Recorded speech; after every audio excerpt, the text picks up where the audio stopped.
Rise, man. The Force will be with you. What about the droid attack on the Wookiees?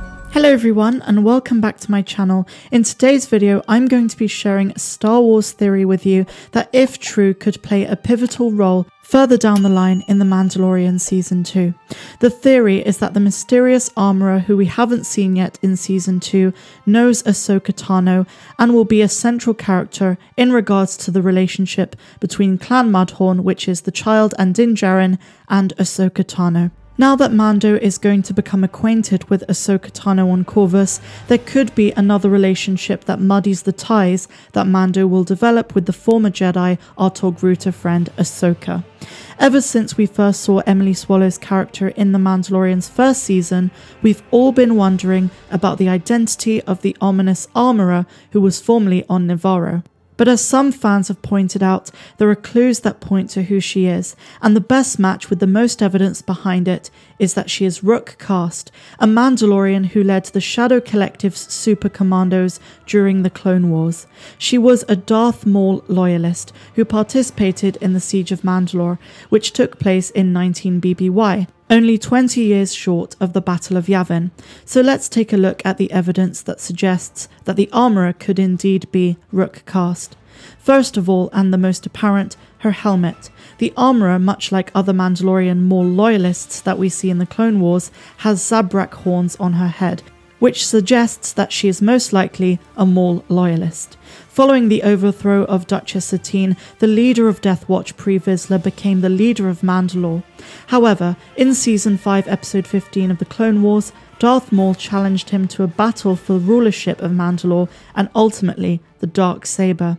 Pre Vizsla was defeated and beheaded. This caused a monumental change on Mandalore called the Great Split. This divide brought rise to the existence of two factions on the planet, the Night Owls led by Bo-Katan Kryze, who promised to never grant outsiders leadership of Mandalore, and secondly, the Mandalorian Super Commandos, who were loyal only to Maul since he bested Vizsla for the Dark Saber.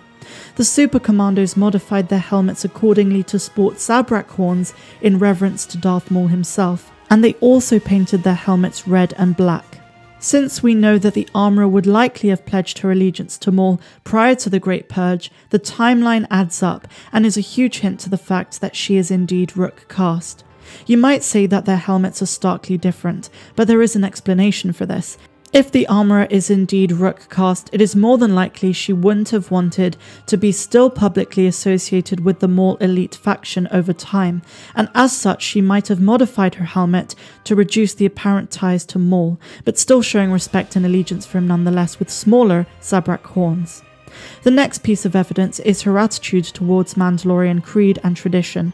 Unlike the Night Owls, the armourer is very accepting of the idea that outsiders can join the creed. The perfect example of this is Clan Mudhorn, the union of the child and Mando, which she permitted and ordained. Again, this ties into how Rook Kast was also accepting of outsiders. She was more than happy to allow and pledge allegiance to the Dathomirian Darth Maul as he was the ruler of Mandalore. So how could the armourer know Ahsoka Tano? Where does that come in? Simply put, one thing that stands out about the armourer is her knowledge of the Jedi and the Jedi Order. She called them enemy sorcerers and seemed to be aware of ancient ties and conflicts between Mandalorians and Jedi. Rook Kast was in close connection with Maul and Count Dooku when she lured Ahsoka Tano into the Undercity of Sundry.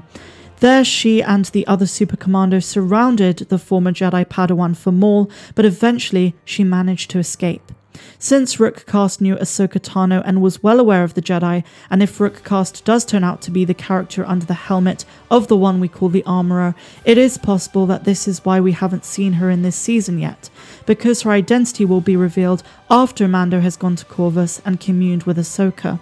When and if he does get in contact with the Armourer again, he might tell her of his meeting with the Night Owls on Trask, Bo-Katan, Axe Wolves and Koska Reeves.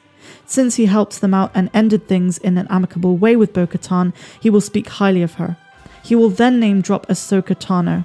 Due to the adversary nature that the Armourer or Rook Kast once had with the Night Owls and Ahsoka, this might cause a fight and conflict between Din Djarin and the Armourer, and it's at this point that she could reveal her identity or strongly suggest who she is underneath the helmet.